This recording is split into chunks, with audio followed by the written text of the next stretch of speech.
Okay, let's go guys. Let's go and solve this second part of the challenge. The second part is focused on data visualization and how we are going to visualize our data. And the last part will be to understand some incoherence about just plotting a graph and why we need to go and see beyond that. Okay, I believe that's enough talking for now, and let's go and hack it. In this first cells, what I ask you to do is to define new variables, which are going to be called TWTR close, NFLX close, snap close, and Uber close. As I shown you here on the first line of code, we are going to call the right data frame and to take from it the column close.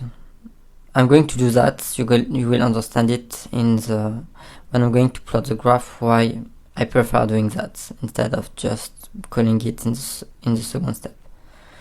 Okay, the step is very easy. I'm going to call from Netflix data frame the column close, from Snap data frame the column close, and from Uber data frame the column close. Once we have done that, we have to execute the cells, and that will be stored in these variables. We can check it if you do that. For instance, let's add and type TWTR close dot head execute. As you can see, we have all our data stored inside this variable.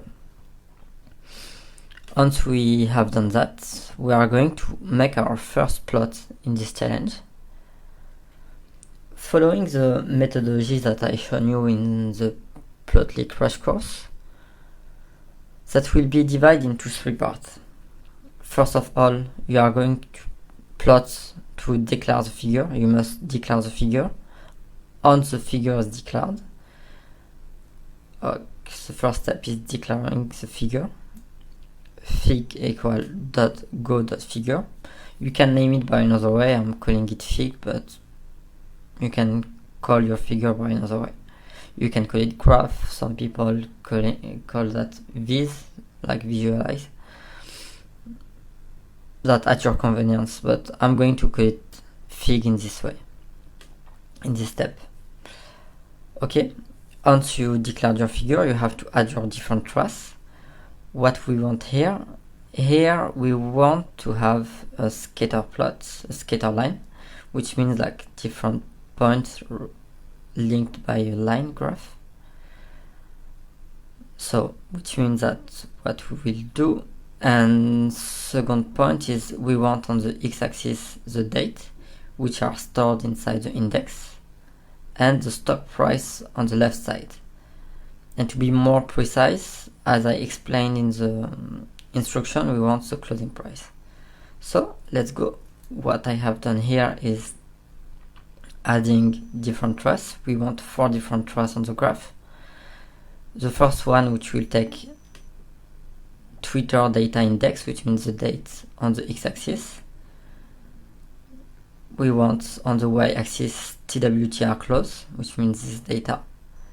And we want the name, which is Twitter. Same for the following traces, which is Netflix, Snap, and Uber. Once that's achieved, you will have to update your x and y axis in order to make your graph more descriptive. Because if you just have a graph, that doesn't mean anything, even these values.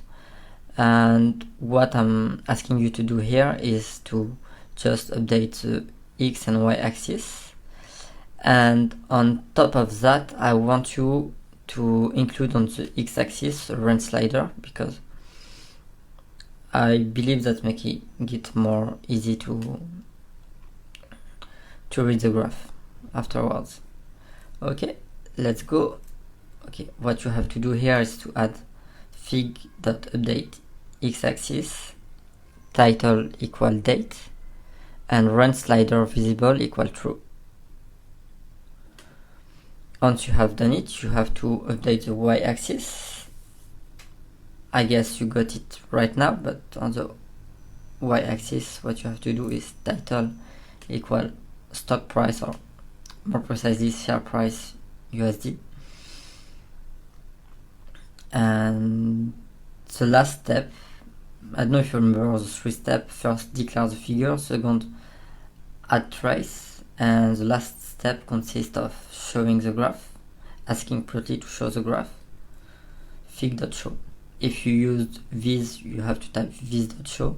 If you use graph, you have to type graph.show.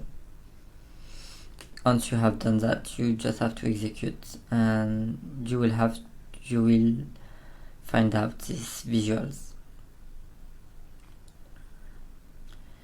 If you reach this way by yourself, you already make huge improvements, and you can be proud of yourself. So right now, and before to conclude this solution video, we are going to answer the following question: why this graph is not relevant?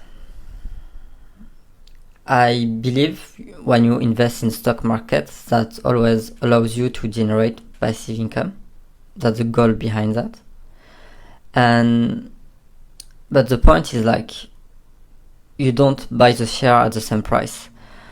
For instance, if you buy a share which was 1 USD, or like let's say 10 USD, if you have let's say $10,000 and you're buying a share price of 10 USD, and let's say after 2 years this share price, which were at 10 USD in 2018, is now worth 17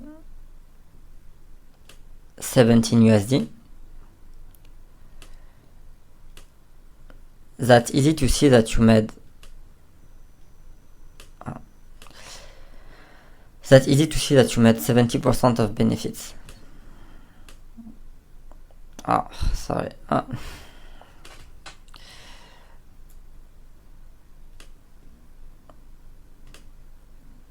70%. However, if you bought a share price at 100 USD, and this share price today is worth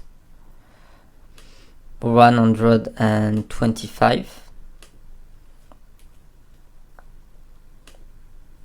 USD, US dollar. If you just looking at the graph, you will say, oh wow, the share price took plus 25 USD, that must be better investment. But if you look in depth, you only made 25% benefits.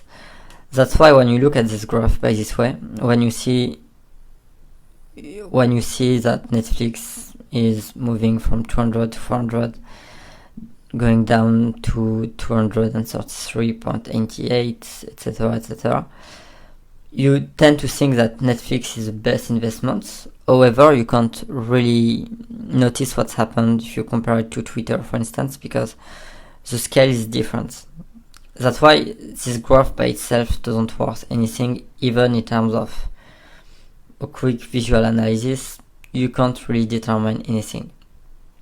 That's why in the next part of the project we are going to add different calculated fields and advanced visuals in order to be able to have a more fair vision of what's happening inside these shares visually.